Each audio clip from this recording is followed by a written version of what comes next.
Hello and welcome to Hammer's Chat on what could potentially be the biggest week in West Ham's season so far. Of course, we may get bigger ones on the horizon. We're doing very well. Cup finals, maybe a bit too soon to say. But right now, this week is absolutely massive, just like West Ham. I mean, by the end of this week, we could be one in the round of 16 in the Europa League with 2 games to go in our group, already guaranteed top in it, and 2, second in the Premier League. I mean, that is chaos. That is mayhem. That is unheard of for West Ham in November as well. We're not talking about being second in the league, more likely third if Manchester City win, but we'll go into that. Second in the league in September or when the season's just started. No, we're talking 11 weeks in. We're talking November here. We're talking a legitimate claim to be like, okay, this season's going very well. Because I remember back at Upton Park, for example, that last season at Upton Park, and don't get me wrong, probably my favourite season, barring this one I've ever known as a West Ham fan. I remember when we faced Leicester very, very early on in that season, and Leicester were first and we were second, and there was a joke about, the joke going around at the time was, this is a 6-pointer, whoever wins this wins the title, first versus second, blah, blah, blah, ha, ha, ha. Now, Leicester beat us and they did go on to win the title, but I remember that and that kind of being a jovial banter thing. No, we legitimately could be second in the Premier League in November. Let's talk about the 2 matches, right? Because I think it's one of the most interesting set of games we've had in a long time. And on 2 Spanners, 1 Hammer, the Patreon exclusive podcast, which you can find at patreon.com/Hammer's Chat. I asked the question to Ray and our guest Wally this week, our Patreon guest Wally, if you could only get 3 points in totality, so you can't pick a win and a draw. No, you have to get 3 points from one and lose the other. Would you rather pick Genk or would you rather pick Liverpool? Because I think that's an insanely interesting question right now. Because usually you can make arguments for one and you can sort of make arguments for the other, or you can move it away. No, I legitimately think there's good arguments to say for either of these 2 games, and I'd like to ask you lot in the comments below. Let me know in the comments below. If you could only get 3 points in one of them, and again, I'm saying you have to win one and lose one. You can't say draw both or win one and draw one. No. You have to win one and lose one. Which one would you pick to win? Liverpool or Genk? And I think that's an incredibly interesting thing to ask. And here's how I'll break it down. And here's how I'll break down the week in general. Genk, the first time coming into it, seems like an easy game. We beat them relatively comfortably. It wasn't too much of a fuss, as most of our Europa League games have been, to be fair. But this is a slightly different Genk side. Now, I'm not talking about the makeup, the individuals. That's all still the same sort of thing, right? But the first time we faced Genk, it was at the London Stadium as opposed to away, which obviously adds a different dynamic to the match in the reverse fixture. Secondly, they weren't in form the first time we faced them. They were struggling. They were out of form. They were playing very badly at the time. They didn't really look like they knew what they were doing, right? It was difficult for them. It was a turgid season. It was a turgid time for them. This time round, in their last 2 games, they've scored 6 goals both times. They've got 12 goals in the last 2 games. 12 goals in the last 2 games, if I want to say it correctly, all the way through from start to finish. Don't get me wrong. One of those is a 6-0 win against I think it was a Belgian 3rd division side in the Cup. But the second one was still in the top division in the Premier League of Belgium, if you want to put it that way, where they won 6-2. This is a team who've got goals in them all of a sudden. And they are fit and firing and they are going to come into this thinking they've got a shot at putting it past us. And the other thing to consider is, of course, in the first game, it looked easy at the end, but there was a long period where they could have scored.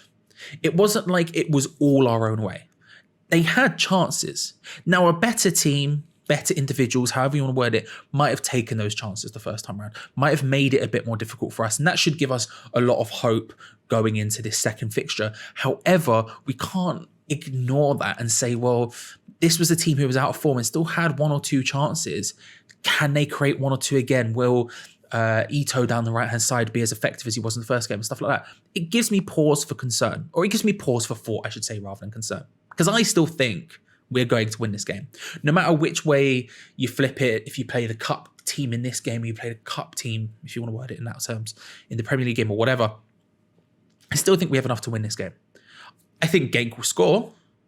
I don't think they'll score more than one. We're too good defensively. We are keeping clean sheets left, right, and centre. Last month, we only conceded 3 goals. We only conceded in 2 games. And this isn't a usual time where we're only playing 4 games. No, we're playing a hell of a lot of games. We've got cup games, we've got Europe games, constantly churning. To only concede 3 in 2 separate matches, from 2 separate matches, I should say, mad. The month before, same thing again. We conceded 2 in one and 1 in the other. The rest were clean sheets. We are keeping clean sheets for fun right now. I think Genk will score, because they've got such good goal scoring form coming into this, but I can't see it being more than 1. Will we score more than 1? Yes. I'm saying 2-1 is my prediction to be calm, but 3-1 is kind of what I'm thinking. And then we go into the Liverpool game, which is the biggest challenge of our season. This is the most difficult game we've had. And that's, again, seems like something not bold, because obviously they're a very good side, but we've already taken on Manchester City in their cup, essentially. We've already taken on Manchester United twice. This isn't a case of us saying, oh, we haven't faced anyone difficult yet, and now we're coming up against a big team. No, we've faced difficult teams, but Liverpool, are undefeated this season. They have not lost a game. I think they lost like a pre-season friendly maybe, but since then, they have not lost a competitive fixture. Secondly, they have probably one of the most informed players in the world right now, Mohamed Salah. Thirdly, they played a style of football that does not suit us. That does not suit us. The style of football that Brentford and Leeds, in the first half especially, really made us pay, really made it difficult for us, really we struggled with. That's how Liverpool play. And going into this game, I am a little bit scared. I can't lie. It's such a monumentally large challenge. And part of me thinks, oh, let's change to the 3 at the back. Let's go back to that system that worked so well against Liverpool in the past for us. Let's go back to that system that worked so well for us just in general in the past. And let's see what we can do moving around those pieces. But to be honest with you, I'd almost be disappointed if we did that, because we're taking on teams like Manchester City, playing this 4-2-3-1. We're not really backing down. We're still sticking to our guns and we're getting results from it. We're seeing good results from it. I would almost be disappointed to see us change to that system that we know worked so well, which is weird because usually I'm the sort of guy who thinks, no, you can chop and change things. The idea of don't change a winning team, I'm all for changing a winning team. Change it to suit your opposition. I'd almost be disappointed to see us do that. And it's wild because I think that that's the wrong choice. I think we should change, but I'm just like so confident in the way we play right now. And I think you can kind of see the team are confident in the way they play, that I wouldn't want it to happen. And so even then, when we see it and we say, okay, Liverpool played a style of football that doesn't suit us. Liverpool haven't lost a game this season. Liverpool, they're good. They're a good side. I can't help but feel unbelievably confident. And I'm not saying unbelievably confident of a win. I should put a disclaimer there. I'm not saying we're going to go out and we're going to batter them, right? I'm not saying we're going to go out and beat them handily or even comfortably. But what I am unbelievably confident of is being happy with the performance of the team, being happy of the performance of the levels. Because even when we have played poorly this season, and we have done, Brentford exactly is a great example for me. I don't think we were that good against Brentford. We've still been pretty solid defensively and just a little bit blunt going forward. That's sort of the worst case scenario for us this season. That's the worst we've been playing.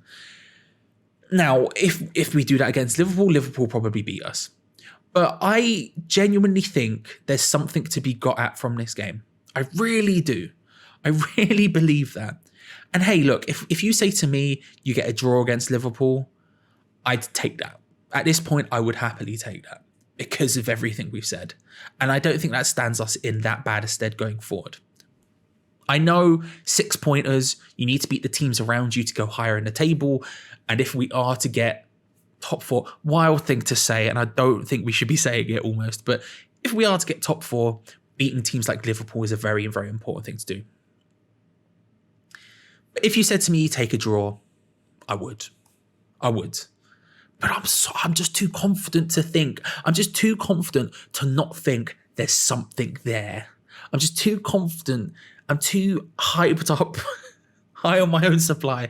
I'm too much giddy at the thought of West Ham right now that I can't not say there is a part of me that thinks we'll take Liverpool. Do you know what I mean? Now, to answer my own question from the beginning of the video, would I prefer 3 points against Genk or 3 points against Liverpool? It would be Genk. As much as I think the rest of the group games should be easy enough to where we will definitely at least get a win in one of those, and then we can go through as top of the group without any sort of hassle. And as much as I think Liverpool's the bigger side and going second would be massive for us, I think getting the win earlier in the group, meaning making the other two games essentially freebies, free hits, however you want to word it, meaning we don't have to think about, how are we going to rotate our squad, this, that, and the other. Maybe we can start Chesters. Maybe we can rest some of our players, like say Rice, Souček, Antonio, people like that. We can rest without being too concerned. We could rest Jarrod Bowen. Maybe we start Yarmolenko up front. It's not too much of a big deal. Maybe we start youth players in that team. Like I say, Chesters. Maybe we start Ashby. I don't know. There's lots of options there. It gives us it gives us a flexibility and freedom in the Premier League games and any league games as well around the rest of Australia League Cup games. I don't know when the group games end up working out, but any other games, it gives us the freedom to concentrate 100% on those and rest players and give people chances in this cup before worrying about round of 16 later on. For me, it makes more sense to do that than it does to put my stock into the Liverpool game, where as important as it is to get a win there, or as not as important, because I don't think it's important or make or break, as huge as it would be to get a win there, there are so many other games in the Premier League, and there are so many other opportunities for us to pick up points that I would pick Genk. But again, part of me says we're just going to win both because we're bloody massive. Let's go. Come on. I'm so excited. This is the biggest week in our season so far, but I do think potentially the biggest week in general. Hey, maybe there's a situation where we have a League Cup final or an FA Cup final when we're fighting for top four or whatever, and maybe I'll change my mind then. But it's big. It's big, and it's a huge test, and it's a massive, massive accomplishment and a massive compliment to everyone in the team, everyone in the squad, everyone at the club, management, coaching staff, everyone, that this is the situation we're in right now. And I'm loving every second of it. And you can come and watch it live on the watch-alongs that I do every single match day. Tomorrow I'll be live, of course, from half an hour before kickoff. Gio and Gonzo have their build-up show an hour before kickoff. Then I take over half an hour before kickoff for the watch-along, all the way through until full-time when they have their live review. And hey, we'll be here for Liverpool as well. We'll be doing everything constantly, non-stop videos. Another place you can look, of course, is patreon.com/Hammers Chat. It's the beginning of the month, which means it's the best time of the month to get involved, because of course you get charged when you join, and then at the first of the month. So the earlier you do it, the more bang for your buck you get. Extra shows from Gio and Gonzo, mugs of tea shows. You get the build up, the morning show for match days. You get Gio's tactical preview of the opposition. You get my podcast that I do with Ray Borum, Two Spanners, One Hammer. Loads and loads of stuff. If you want audio versions of our videos, you can get them. They're done by the wonderful Rebecca. This is all stuff you can get on patreon.com/Hammers Chat. Go and have a gander. But thank you very much, everyone, for watching. Like the video if you enjoyed it. Subscribe if you're new around here. And we'll see you tomorrow for potentially, hopefully, a big dub. Oh, I'm excited. I'll see you then, people. Bye.